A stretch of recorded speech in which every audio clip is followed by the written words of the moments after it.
ബിജെപിയുടെ ശക്തി പ്രകടനമാക്കി മാറ്റുക പ്രധാനമന്ത്രിയുടെ സന്ദർശനം എന്നുള്ളതാണ്. ഏതാണ്ട് 4 ലക്ഷത്തോളം പ്രവർത്തകരെ ഉൾപ്പെടെ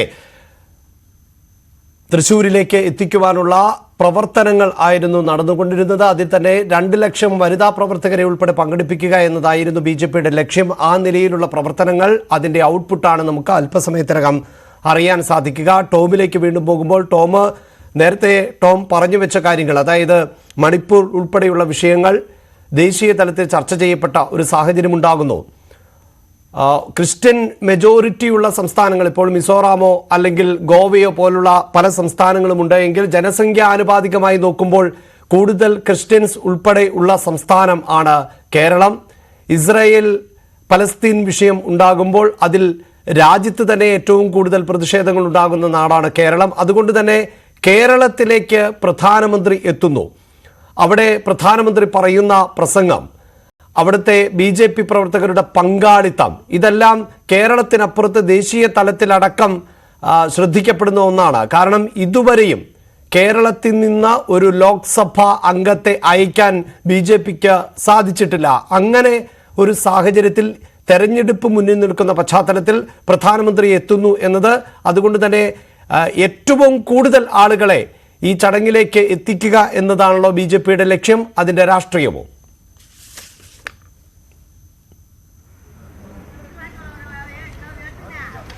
അനുമോദ് സൂചിപ്പിച്ചതുപോലെ തന്നെ, കാരണം BJPയെ സംബന്ധിച്ച് ഇന്ന് ഞാനിപ്പോൾ നിൽക്കുന്നത് തേക്കിൻകാട് മൈതാനത്താണ്. സാധാരണ തൃശ്ശൂർ പൂരത്തിന് നമുക്ക് ലക്ഷക്കണക്കിന് ആളുകളെ കാണാൻ കഴിയും ഇവിടെ എത്തുന്നവരെ. പക്ഷെ ഇന്ന് BJP പ്രവർത്തകരായിരിക്കും, അതായത് പൂരത്തിന് സമാനമായ അല്ലെങ്കിൽ ഒരു ചെറു പൂരത്തിന് സമാനമായിട്ടുള്ളൊരു കാഴ്ച നമുക്കിവിടെ കാണാൻ കഴിയും. ഞാനിപ്പോൾ നിൽക്കുന്നത് എനിക്ക് തൊട്ട് പിന്നിലുള്ള സ്ഥലമാണ്. ഇവിടെയാണ് വേദി. പ്രധാനമന്ത്രി നരേന്ദ്രമോദിയുടെ പൊതുപരിപാടി നടക്കുന്ന, സ്ത്രീകൾ മോദിക്കൊപ്പം എന്ന പരിപാടി നടക്കുന്ന വേദി ഒരുക്കിയിരിക്കുന്നത്. അവിടേക്കും ഇപ്പോൾ മാധ്യമങ്ങൾക്ക് പ്രവേശനമില്ല, കാരണം കനത്ത സുരക്ഷയിലാണ്. SBJന്റെ സുരക്ഷ ഏറ്റെടുത്തിട്ടുണ്ട്. പോലീസ് വലിയൊരു പോലീസ് സംഘത്തെ തന്നെ ഇവിടെ വിന്യസിച്ചിട്ടുണ്ട്. എന്തായാലും BJPയെ സംബന്ധിച്ച് ഈ ഒരു പരിപാടി, ഇന്ന് ഇവിടെ നടക്കുന്ന മോദിയുടെ റോഡ് ഷോ അടക്കം ഒരു ശക്തി പ്രകടനമായി തന്നെ നമുക്ക് കാണണം. അതിനപ്പുറം അതിനൊരു രാഷ്ട്രീയ സ്വഭാവം കൂടിയുണ്ട്.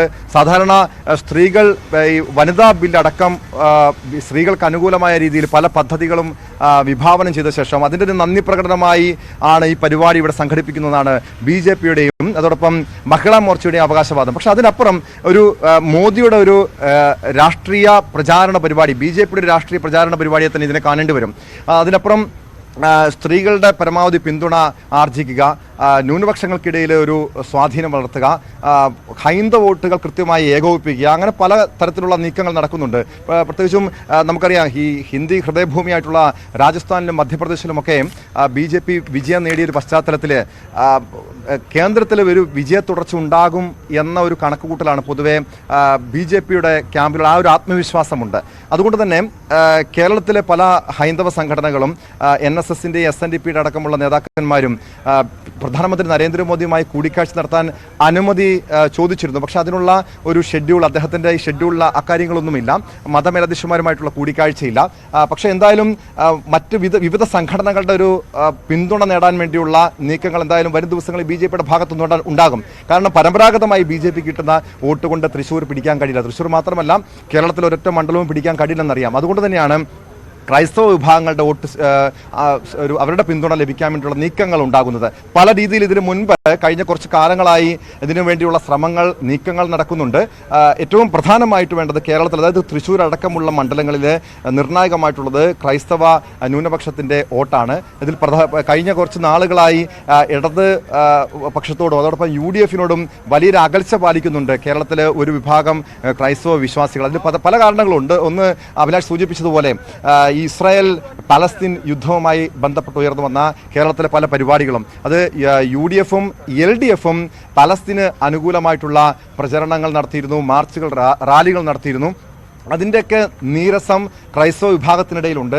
അതിന് പിന്നാലെയാണ് കഴിഞ്ഞ ദിവസം സജി ചെറിയാൻ മന്ത്രി സജി ചെറിയാൻ്റെ ആ ഒരു വിവാദ പരാമർശം പ്രധാനമന്ത്രി നരേന്ദ്രമോദിയുടെ ക്രിസ്മസ് വിരുന്നിൽ പങ്കെടുത്തതിനെ ചില ക്രൈസ്തവ മതമേലധ്യക്ഷന്മാർക്ക് ബിഷപ്പ്മാർക്ക് രോമാഞ്ചമുണ്ടായി എന്ന പ്രസ്താവന അദ്ദേഹം പിൻവലിച്ചെങ്കിൽ പോലും അതിൻ്റെ മുറിവ് പൂർണ്ണമായി ഉണക്കാൻ കഴിഞ്ഞിട്ടില്ല എന്നതൊരു വസ്തുത തന്നെയാണ്. അങ്ങനെ പല വിഷയങ്ങളെയും BJP ഒരു രാഷ്ട്രീയ ആയുധമാക്കി ഉയർത്തി കാണിക്കുന്നുണ്ട്. അതായത് ഇടതുപക്ഷവും അതോടൊപ്പം UDFും ക്രൈസ്തവ വിഭാഗത്തെ അവഗണിക്കുന്നു, തുടർച്ചയായി അവഗണിക്കുന്നു എന്ന ഒരു പ്രചരണമാണ് BJP ഉയർത്തി വിടുന്നത്. അതിനെ പ്രതിരോധിക്കാൻ വേണ്ടി UDFും LDFും മണിപ്പൂരിനെ ആയുധമാക്കുന്നുണ്ടെങ്കിൽ പോലും കേരളത്തിലേക്ക് അതത്ര യേശുന്നില്ല എന്നത് തന്നെയാണ് നമുക്ക് മനസ്സിലാക്കേണ്ടത്. കാരണം പ്രത്യേകിച്ചും കേരളത്തിൽ ഇപ്പോഴത്തെ ഉണ്ടായിരിക്കുന്ന UDFും LDFും ഒരു വിഭാഗത്തോട് മാത്രം ഒരു പ്രീണനം കാണിക്കുന്നു എന്നൊരു പരിഭവം ക്രൈസ്തവ സഭകൾക്കുണ്ട്.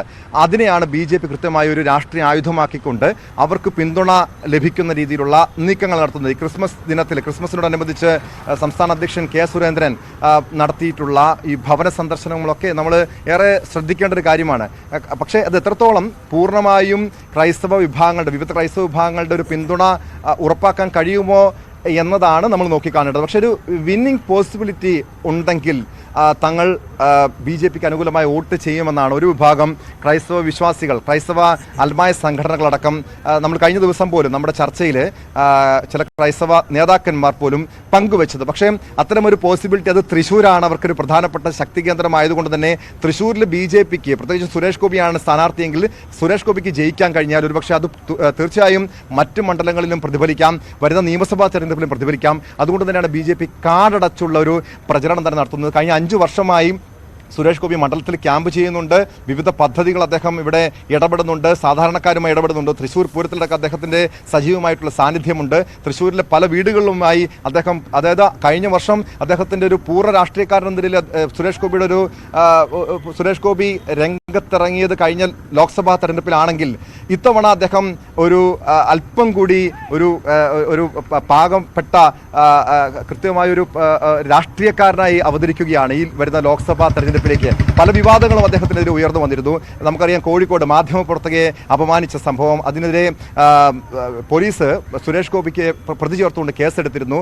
അതിൻ്റെ ഒരു നടപടികളിലേക്കൊക്കെ കടക്കുമ്പോഴും അതിനെ BJP സുരേഷ് ഗോപിയെ സർക്കാർ ഇടതുപക്ഷം വേട്ടയാടുന്നു എന്നൊരു ഒരു പ്രചരണം ഉയർത്തിവിടുന്നുണ്ട്. അതായത് സുരേഷ് ഗോപിയും ഇടതുപക്ഷവും തമ്മിലൊരു നേർക്കുനേർ ഏറ്റുമുട്ടലിലേക്ക് കാര്യങ്ങൾ നീങ്ങുന്നു. സുരേഷ് ഗോപിയെ അത്ര കണ്ട് ഇടതുപക്ഷം ഭയപ്പെടുന്നുണ്ട് എന്നത് തന്നെയാണ് BJP ഒരു പ്രചരണമാക്കി ഉയർത്തി കാണിക്കുന്നത്. അതുകൊണ്ട് തന്നെയാണ് തൃശ്ശൂരിലേക്ക് വരുമ്പോൾ അത് ഒരു സ്ത്രീകളുടെ ഒരു സംഗമം, ഒരു മഹിളാ സംഘം ഇവിടെ സംഘടിപ്പിക്കുന്നത് സ്ത്രീകളുടെ പരമാവധി പിന്തുണ ഉറപ്പുവരുത്തുക, സുരേഷ് ഗോപിക്കെതിരായിട്ടുള്ള ഈ പ്രത്യേകിച്ച് ഈ ഒരു സ്ത്രീയോട്, ഒരു മാധ്യമപ്രവർത്തകയോട് അപമര്യാദയായി പെരുമാറി എന്ന ഒരു പ്രചരണത്തെ മറികടക്കാൻ വേണ്ടി ഈ രീതിയിൽ 2 ലക്ഷത്തോളം സ്ത്രീകളെ അണിനിരത്തിക്കൊണ്ട്, അതായത് BJPയുടെ പ്രവർത്തകർ മാത്രമല്ല, സമൂഹത്തിൻ്റെ വിവിധ തുറകളിലുള്ളവർ, ശോഭനയെ പോലെ വിവിധ നടിമാരുണ്ട്, അതുപോലെ PT ഉഷ, മിന്നു മണി, ബീന കണ്ണൻ ഉൾപ്പെടെയുള്ള വ്യവസായികളുണ്ട്.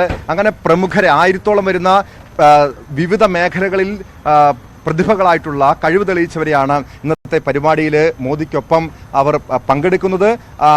മുൻനിരയിൽ ഈ പ്രമുഖരായിരിക്കും, അതിന് പിന്നിലായിരിക്കും മഹിളാ മോർച്ചയുടെ നേതാക്കന്മാർ ഇരിക്കുന്നത്. ഏകദേശം 2 ലക്ഷത്തോളം പേരെ പങ്കെടുപ്പിക്കാൻ കഴിയുമെന്നാണ് BJP വലിയ പ്രതീക്ഷ വയ്ക്കുന്നത്.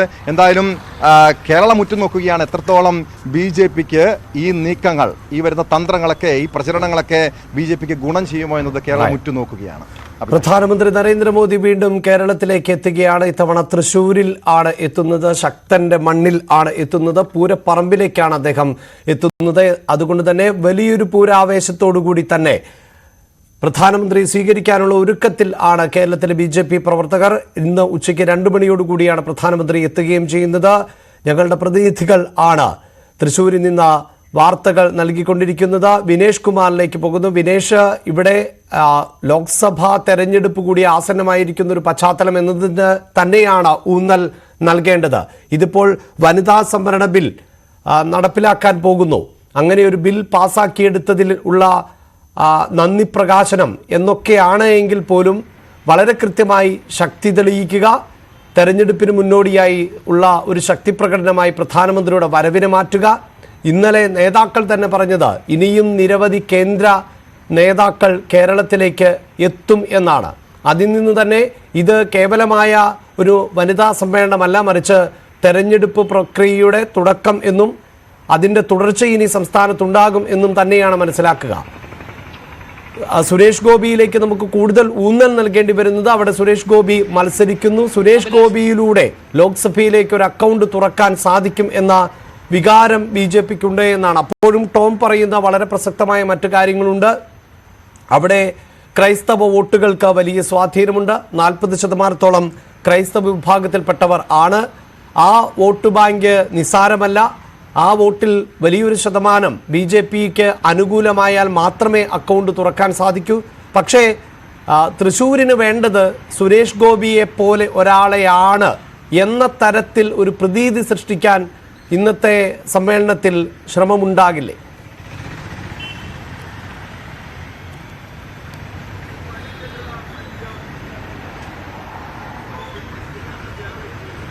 അഭിലാഷ്, അതുതന്നെയാണ് BJP ലക്ഷ്യം വെക്കുന്നത്. സുരേഷ് ഗോപിയെ പോലുള്ള ഒരു സ്റ്റാർഡം കൃത്യമായി തന്നെ ആളുകൾക്കിടയിൽ, നമ്മുടെ വീട്ടകങ്ങളിൽ വരെ സുരേഷ് ഗോപിക്ക് വേണ്ടിയുള്ള ചർച്ചകൾ ഉണ്ടാക്കിയെടുക്കുക എന്നുള്ളൊരു ലക്ഷ്യം, അത് തന്നെയാണ് BJP. അതിൽ ഏറെക്കുറെ BJP മുന്നോട്ട് പോയിരിക്കുന്നു.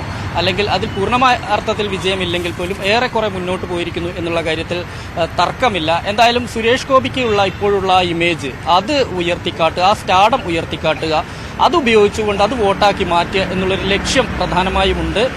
നമുക്കറിയാം BJP കഴിഞ്ഞ കുറച്ച് കാലങ്ങളായി സംസ്ഥാനത്ത് BJPക്ക് അകത്ത് വലിയ തോതിലുള്ള വിഭാഗീയതയും ഒപ്പം തന്നെ തമ്മിലടിയും എന്ന് വേണമെങ്കിൽ പറയാം. ഇങ്ങനെയുള്ള പ്രശ്നങ്ങൾ ഒരു ഭാഗത്ത് സംസ്ഥാന അധ്യക്ഷൻ K. സുരേന്ദ്രൻ, മറുഭാഗത്ത് ശോഭാ സുരേന്ദ്രൻ, PK കൃഷ്ണദാസ് മറ്റൊരു ഗ്രൂപ്പായി നിൽക്കുന്നു, V. മുരളീധരനും MT രമേശൊക്കെ മറ്റൊരു ഭാഗത്ത് നിൽക്കുന്നു. ഇങ്ങനെ ഇതിനകത്ത് കേന്ദ്ര നേതൃത്വത്തിന് പോലും പരിഹരിക്കാൻ പറ്റാത്ത വിധത്തിൽ സംസ്ഥാന രാഷ്ട്രീയത്തിൽ BJP വലിയ തോതിലുള്ള വിഭാഗീയത നടന്നുകൊണ്ടിരിക്കുന്നു. അത് വലിയൊരു പ്രതിസന്ധി BJPക്ക് ഉണ്ടാക്കിയിട്ടുമുണ്ട്.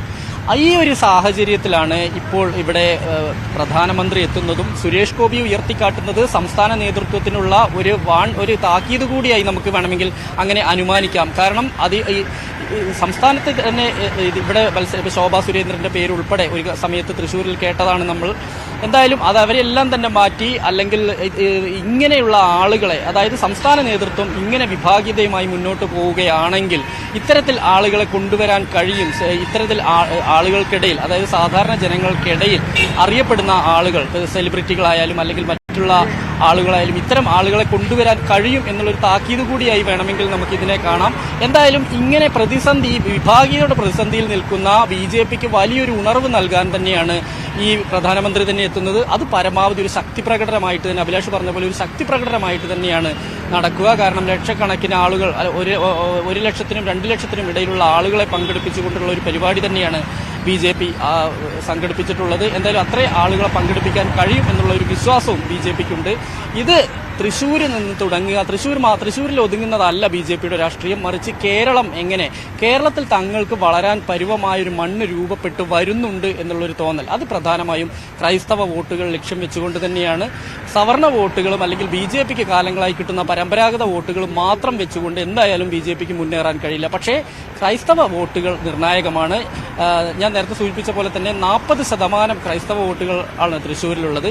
ഇതിലൊരു 30% വോട്ടുകൾ തങ്ങൾക്ക് കൊണ്ടുവരാൻ കഴിഞ്ഞാൽ, അതിൽ കത്തോലിക്ക സഭ മാത്രമല്ല, ഓർത്തഡോക്സ് 2 വിഭാഗങ്ങളുണ്ട്, മറ്റ് പ്രൊട്ടസ്റ്റന്റ് വിഭാഗങ്ങളുണ്ട്. ഇവരുടെ ഒരു 30% വോട്ട് കൊണ്ട് കിട്ടേണ്ടതുണ്ട്. 25% ഇവിടെ ഈഴവ വിഭാഗങ്ങളാണ്. അവരുടെ വോട്ട് കൂടി അതിൽ നിന്നും കൃത്യമായ വോട്ട് വിഹിതം ലഭിച്ചു കഴിഞ്ഞാൽ സുരേഷ് ഗോപിയാണ് മത്സരിക്കുന്നതെങ്കിൽ സുരേഷ് ഗോപിക്ക് ജയിക്കാൻ കഴിയും എന്നുള്ളൊരു പ്രതീക്ഷ BJPക്കുണ്ട്. കഴിഞ്ഞ തവണ നമുക്കറിയാം TN പ്രതാപന് ലഭിച്ച വോട്ടിന്റെ TN പ്രതാപന് 39%, LDF സ്ഥാനാർത്ഥിക്ക് 30% ലഭിച്ചപ്പോൾ സുരേഷ് ഗോപി 3ാം സ്ഥാനത്തുള്ള സുരേഷ് ഗോപിക്ക് 29% വോട്ട് ലഭിച്ചു എന്നുള്ളത് നമ്മൾ മനസ്സിലാക്കേണ്ട കാര്യമാണ്. അപ്പോൾ അത്തരത്തിലുള്ള വോട്ട് വിഹിതമെല്ലാം തന്നെ വലിയ പ്രതീക്ഷകൾ നൽകിക്കൊണ്ട് തന്നെ ഒരു മുന്നേറ്റം നടത്താൻ BJPക്ക് കഴിയും എന്നുള്ള ഒരു പ്രതീക്ഷ അവർക്കുണ്ട്. അതുകൊണ്ട് തന്നെ തീർച്ചയായും അത്തരം പ്രതീക്ഷകൾ തന്നെയാണ് BJP വെച്ചു പുലർത്തുന്നത്. ലോക്സഭാ തെരഞ്ഞെടുപ്പിന്റെ കേളികൊട്ടിനാണ് തൃശൂരിൽ തുടക്കമിടാൻ BJP ശ്രമിക്കുന്നത്. ഒരു പക്ഷേ ഫെബ്രുവരി മാർച്ച് മാസത്തിനുള്ളിൽ തന്നെ അടുത്ത ലോക്സഭാ തെരഞ്ഞെടുപ്പ് കമ്മീഷൻ പ്രഖ്യാപിച്ചേക്കും. അപ്പോഴേക്കും സ്ഥാനാർത്ഥി നിർണയത്തിലടക്കം ബഹുദൂരം മുന്നിൽ പോവുക എന്നുള്ളതാണ് BJPയുടെ അജണ്ട. സ്വകാര്യ ഏജൻസിയെ അതോടൊപ്പം തന്നെ നമോ ആപ്പ് വഴിയെല്ലാം തന്നെ സ്ഥാനാർത്ഥി നിർണയവുമായി ബന്ധപ്പെട്ട നിർണായകമായ ചർച്ചകൾ ഇപ്പോൾ പുരോഗമിച്ചുകൊണ്ടിരിക്കുകയാണ്. ഒരു പക്ഷേ ഈ മാസം തന്നെ സ്ഥാനാർത്ഥികളിൽ അന്തിമ തീരുമാനം എടുത്ത് മുന്നോട്ട് പോവുക എന്ന പ്ലാൻ BJPക്കുണ്ട്. അതിൻ്റെ കൂടി തുടക്കമാവുകയാണ് തൃശ്ശൂരിൽ പ്രധാനമന്ത്രി എത്തുമ്പോൾ.